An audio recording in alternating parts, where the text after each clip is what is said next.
The president told the New York Times that the only thing that can limit his global powers is himself. Quote, my own morality, my own mind. It's the only thing that can stop me.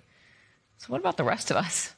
Joining us, author of the Beinart Notebook on Substack and MS Now political analyst Peter Beinart and staff writer for The Atlantic, George Packer. It's a whole lot of authority and power to rest in one man who is supposed to be constrained, Peter, by the Constitution. Yeah, and it's a very, very frightening situation. But it didn't start with Donald Trump. This concentration of power in the executive, the erosion of the idea that Congress has to be consulted for America to go to war, began long before Donald Trump. And now it's reached its really most disastrous point yet, in which a president can just do this on the whim without even having to try to give an explanation to the American people. Similarly, going back decades now, the United States has been taking military action against countries that don't pose a threat to us in violation of international law, without the support of the United Nations. And Donald Trump is taking also that to its logical extreme. He has so much confidence and so much hubris in himself, George. He believes that every decision he makes is the right and the best one. And he has people around him right now who are telling him, yes, that's true. Anything you do is great. But what he does everywhere has consequences, and it seems like he's of the mind of where he can just go and break things, do whatever he wants, and it's everybody else's job to clean it up.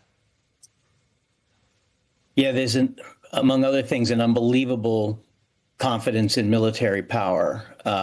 You hear it during the briefings. I listened to Pete Hegseth doing an 8 a.m. briefing this morning, and he talked about death and destruction from the sky and twice the air power of shock and awe, referring to Iraq in 2003, minus Paul Bremer and nation building. In other words, we're just going to destroy things, and we're not going to get bogged down in trying to rebuild them, because that's not our problem. And I think that's how Trump feels. It's not my problem. Let the Iranians clean up the mess that we make, and we'll move on to something else. Yeah, it's interesting that you say that. There's something kind of juvenile about the way Pete Hegseth and some of the administration's officials, including the president, talk about it, talking about the power of our military and how impressive our weaponry and how big the explosions are. It reminds me of back when my teenage son was 13, 14, and he was really impressed by, big, powerful things, be it guns or cars.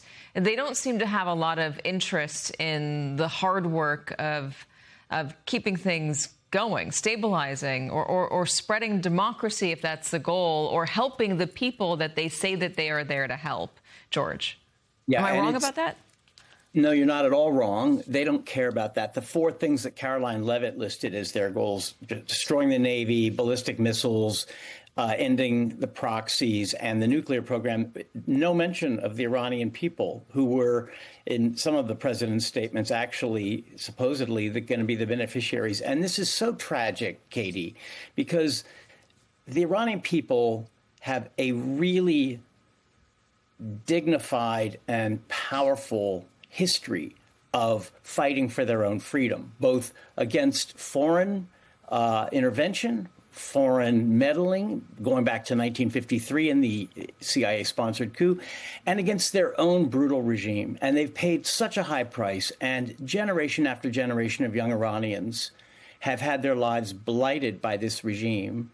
And here we are with utterly insincere promises, or even just dangling little bits of hope, while we have no intention of following through, and really no ability to follow through, because all they believe in is power. Trump believes in his own power, that quote that you reminded us of from his Times interview about my own mind and morality being the only limit. Well, actually, no, there are other limits, because the world is a complicated place, and it will exact a price. And I think it will even exact a price from the United States. It won't be the price that Iran is paying right now, but you cannot start a war like this, wreak this level of destruction, and simply walk away from it. It's a fantasy. It's a childish fantasy.